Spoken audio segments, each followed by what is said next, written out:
C'est l'histoire de 2 femmes, parmi des milliers d'autres femmes, victimes de viols systématiques à l'est de la RDC. Ici, depuis plus de 10 ans, la guerre fait rage. D'après l'agence humanitaire International Rescue Committee, le conflit et ses conséquences, telles que la maladie et la malnutrition, ont déjà tué 5,4 millions de personnes. Nul ne connaît le nombre exact de victimes de violences sexuelles. Le traumatisme et la stigmatisation sont tellement lourds à porter que certaines préfèrent nier les sévices.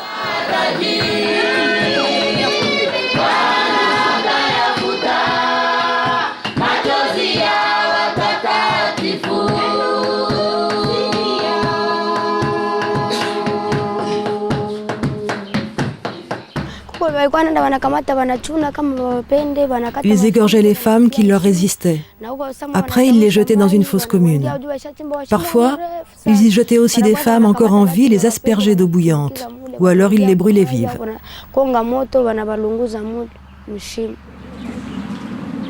Le conflit dans l'est de la République démocratique du Congo a commencé en 1994, peu après le génocide rwandais. Près d'1 million de Hutus rwandais, craignant les représailles du nouveau gouvernement Tutsi, se sont réfugiés à l'est de la RDC.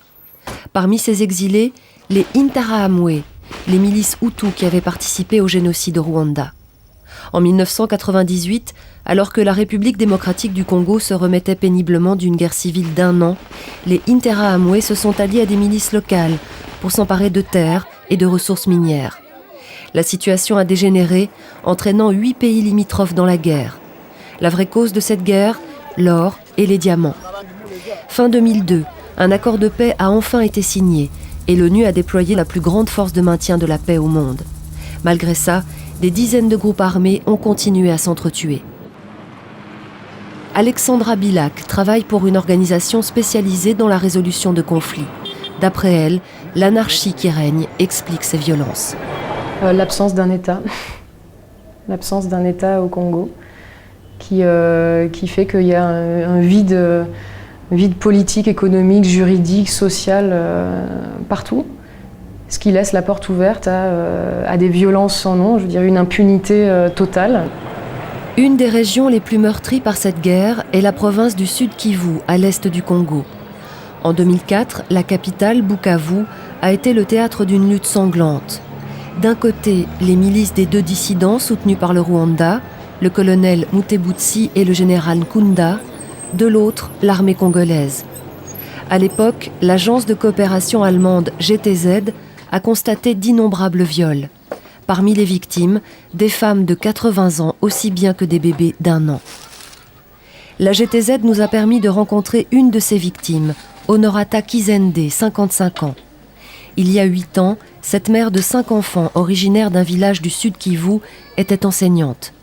Mais en octobre 2001, son destin a basculé. Des milices Hutus rwandaises l'ont enlevée alors qu'elle se rendait au marché et en ont fait leur esclave sexuelle. J'étais la femme de tout le monde et la femme des personnes. Donc, tout un chacun qui voulait satisfaire ses besoins sexuels, il venait sur nous. Et quelquefois, il criait à manger. Bon. On croyait que c'était peut-être de la nourriture qu'on nous amenait, mais hélas, ce n'était pas de la nourriture. C'était nous, les femmes, qui étaient leur nourriture. Aujourd'hui, même les tâches les plus banales lui rappellent les atrocités dont elle a été témoin au cours de ses 18 mois de captivité. Je vis, ils ont ramassé un enfant pour voir si les couteaux est bien aiguisé. Ils ont tranché ça par deux, ils ont laissé la moitié. Vous voyez la moitié, ils ont dit à la mère de l'enfant, il ne faut pas pleurer. Notre couteau est tranchant. Alors, c'était vraiment... En avril 2003, Honorata a pu enfin s'échapper. Mais après avoir parcouru 350 km jusqu'à Bukavu, elle s'est retrouvée au milieu de la rébellion Mutebutsi de 2004. Une fois de plus, elle a été violée.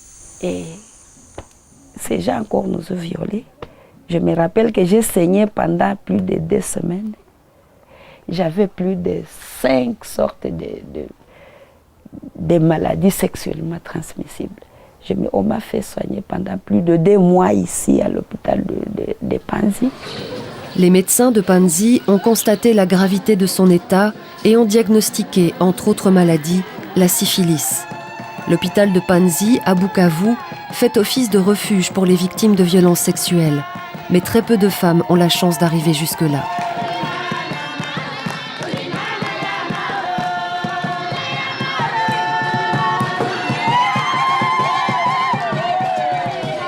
Le docteur Denis Mukwege, directeur de l'hôpital de Panzi, soigne des femmes depuis 25 ans. Les atrocités qu'il a vues au cours des 10 dernières années l'ont transformé à jamais. Je ne pouvais pas imaginer que les sexes pouvaient créer un si grand désastre, puisque quand vous voyez des villages entiers qui se déplacent et qui fuient, le seul motif, c'est le viol. Mais ils fuient, ils partent main vide. Ils laissent leurs champs, ils laissent leur bétail. S'ils étaient dans des mines d'or ou des castérites ou des coltans, ils laissent tout ça parce qu'ils se disent, écoutez, je ne peux pas rester ici de peur que ma femme et mes filles soient violées. Et les sexes, c'est un don de Dieu. Donc on peut l'utiliser, mais si on l'utilise mal, c'est une arme qui ne coûte rien, mais qui peut faire des désastres autant qu'une bombe. À l'hôpital de Panzi, les médecins nous ont présenté une jeune patiente de 17 ans. Elle a voulu témoigner sous un nom d'emprunt, Tumaini. Ça veut dire espoir en swahili. Tumaini a été enlevée en mai 2006 par une milice de 30 hommes qui se faisaient appeler les partisans de Jésus. Elle les appelle Interahamwe.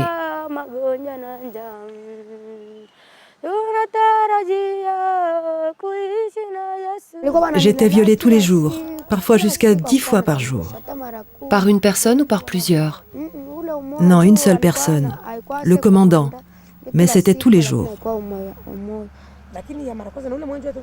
Le jour de mon enlèvement, 5 hommes m'ont violée.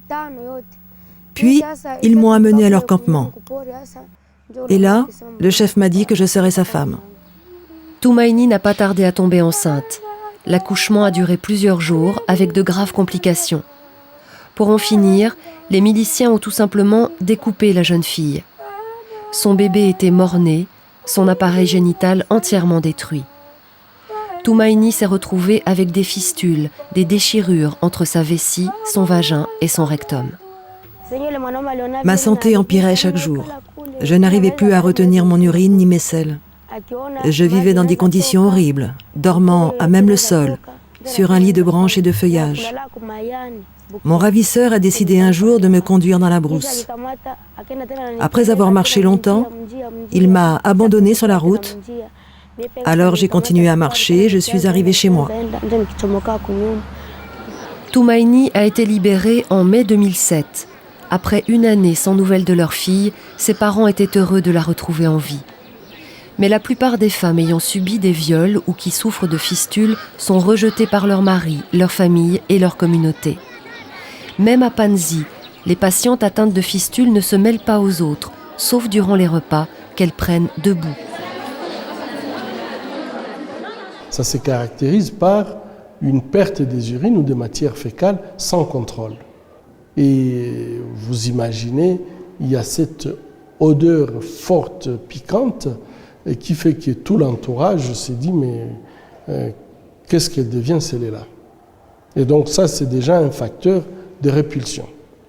Mais lorsqu'on y ajoute le fait d'avoir été violé, au village, on associe ça directement au VIH. Alors, la stigmatisation va de soi. D'après le docteur Mukwege, l'hôpital de Panzi opère chaque année 600 femmes souffrant de fistules. La plupart sont des fistules obstétricales causées par des complications à l'accouchement. Dans les campagnes, les centres de santé ont été détruits durant la guerre et l'insécurité ambiante dissuade les gens de se rendre à l'hôpital. Et puis il y a les fistules traumatiques, comme celle de Tumaini, provoquées par les viols à répétition ou des mutilations du vagin infligées volontairement.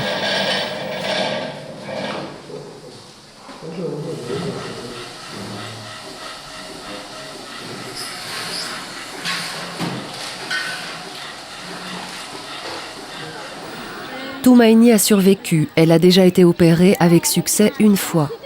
Elle attend maintenant une seconde intervention pour une guérison complète.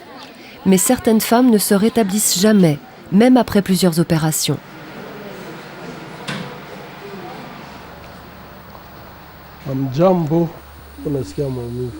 Ici, c'est l'unité des femmes récemment opérées. Elles vont devoir attendre 3 semaines dans l'angoisse avant de savoir si l'opération a réussi.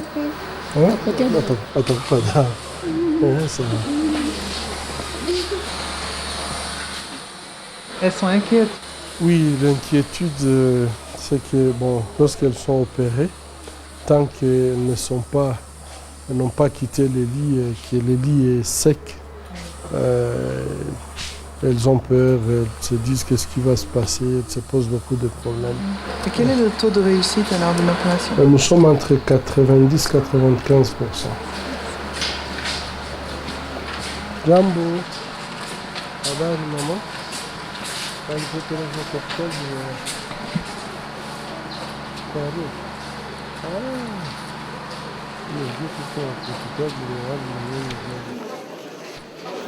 En janvier 2008, la conférence de Goma a fait naître l'espoir d'une paix durable. Un cessez-le-feu a été signé entre les milices congolaises, l'armée et les groupes dissidents. Les grands absents étaient les Hutus rwandais. Pour les femmes, la guerre est loin d'être finie. Je sais que pour la femme là, rurale, le viol est toujours là, la guerre est toujours là. On peut dire qu'on s'attaque seulement aux effets, mais pas aux causes. La cause, ce sont ces violeurs qui sont éparpillés dans ces forêts. Quand ils tombent sur une femme, ils la violent. Ils trouvent la femme au champ, ils violent. La femme va peut-être s'aimer, mais elle ne pourra jamais récolter. Elle veut aller puiser l'eau. Au lieu qu'elle puise l'eau, elle va trouver les violeurs là-bas. On la viole et on la laisse. Il y a des fois qu'ils violent et après avoir violé, ils tuent. Bon, de manière générale, tous les groupes ont perpétré des violences sexuelles, ça c'est clair, donc ça, il faut que ce soit clair. L'armée nationale, comme les groupes rebelles, tout le monde est coupable de viols et de crimes sexuels. Après la conférence de Goma, les mots paix, amnistie, désarmement et réintégration étaient sur toutes les lèvres. Les chefs de guerre s'étaient réunis à Bukavu. Nous avons rencontré les leaders des milices congolaises appelées Mai Mai. Est-ce que leurs troupes sont responsables de ces viols systématiques? Madame, ça c'est votre appréhension et c'est justement ce jugement a priori qui floue les choses, qui embrouille les choses. Les Mai Mai ne sont pas dans cette affaire-là. Puisque le Mai Mai, c'est une idéologie qui tient sur un certain nombre de principes moraux. Et parmi justement les principes moraux, c'est justement l'abstention totale de tout acte d'exaction de violences, notamment sexuelles. Ce soir-là, nous avons rencontré 2 officiers de l'armée congolaise. La conversation était tendue. Je vous avais dit que les viols qui ont été perpétrés ont été faits par les groupes armés, les forces négatives, pour le moment. Ce ne sont plus les militaires du FARDC. Ce sont des forces négatives qui font ça. Ces forces négatives, ce sont les Interahamwe, c'est-à-dire les milices Hutus rwandais au Congo, également accusées par les femmes. Impossible de les rencontrer sur place. Nous nous sommes donc rendus à Mannheim, en Allemagne, pour nous entretenir avec Ignace Murwana Chiaka, un responsable des forces démocratiques de libération du Rwanda, appelé FDLR, un homme exilé volontairement. Les FDLR comptent environ 8000 combattants. Leurs innombrables violations des droits humains sont notoires. Souvent, il y a certaines exagérations. Si vous parlez à un activiste ou à des femmes à Bukavu, ils vont vous dire que voilà, les responsables de ces viols, ce sont d'abord les Hutus. Quand vous menez des discussions avec eux ou avec elles, souvent ils peuvent accepter que aussi il y a des FARDC qui violent, mais avec vraiment des difficultés. Donc, on veut d'abord voir les criminels chez les étrangers, puis par après chez eux. Je ne peux pas dire que tous les éléments des FDL sont des saints. Ça, je ne le dis pas. Pendant le tournage, un tremblement de terre a frappé Bukavu, faisant 6 morts et des centaines de blessés. En signe de solidarité avec les victimes, une délégation ministérielle de Kinshasa est venue en grande pompe visiter l'hôpital de Panzi.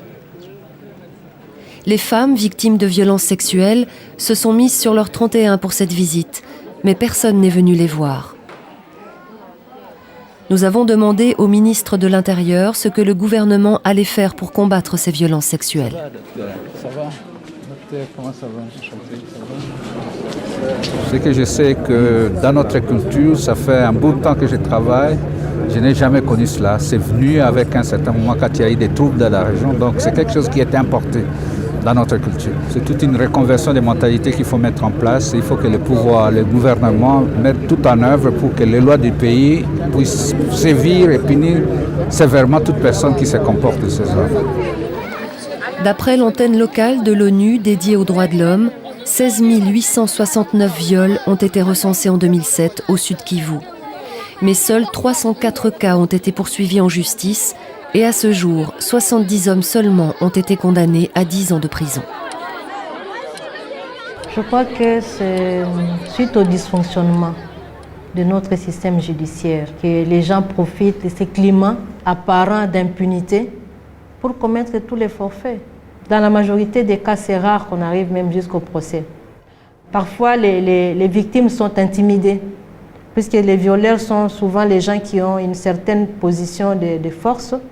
Soit ça peut être même des autorités ou ce sont des hommes armés qui viennent menacer la famille et disent si vous osez porter plainte, cette fois-là, ça ne sera pas un viol, mais on viendra vous tuer par exemple. Et là, ils ont peur et ils se taisent, ils se cachent. Wilhelmine Takebuka dirige une ONG locale. Elle se rend régulièrement dans les villages pour emmener les femmes souffrant de fistules à l'hôpital de Panzi. D'après elle, le problème vient de la société congolaise.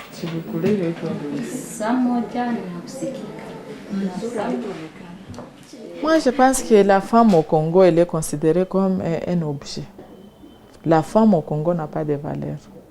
Et aussi, on sait que la base de la société, c'est la femme.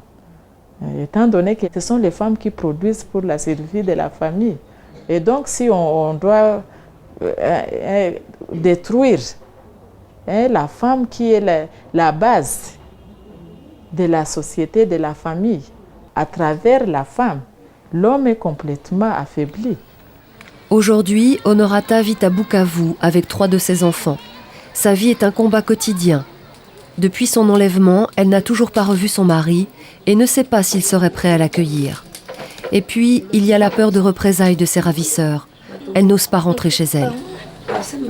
Ce sont des choses que je ne pouvais jamais imaginer que ça pouvait m'arriver dans la vie. Je savais que j'avais presque fini ma vie. J'avais mon mari, mes enfants et mes activités. Et j'avais presque tout planifié. Mais maintenant, j'étais vraiment perdue. D'ailleurs, quand je suis rentrée, quand je suis arrivée ici à Bukavu, je ne voulais même pas voir quelqu'un. J'ai fouillé les gens, je m'enfermais. Et vraiment, c'est terrible. Si pour le moment, je parviens maintenant de parler, c'est parce que je vois que si tout le monde continue à cette heure, le monde ne saura pas ce qui se passe. Que vraiment, les femmes souffrent. Tumaini retournera un jour dans son village, mais elle a peur d'être enlevée à nouveau. Elle s'est réfugiée dans la religion et rêve de retourner à l'école. À 17 ans, après son expérience traumatisante avec les hommes, le mariage n'est pas envisageable.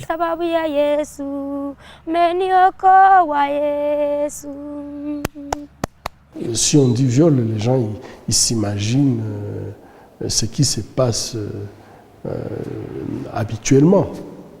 Mais ce que ces femmes subissent, ça ne s'appelle... Moi, je pense que le mot ne convient pas. Terrorisme sexuel, je ne sais pas. Il faut trouver un mot, puisque ce qu'elles subissent, ce n'est pas vraiment... Le viol ne les traduit pas comme il faut. Vous avez trouvé le mot ?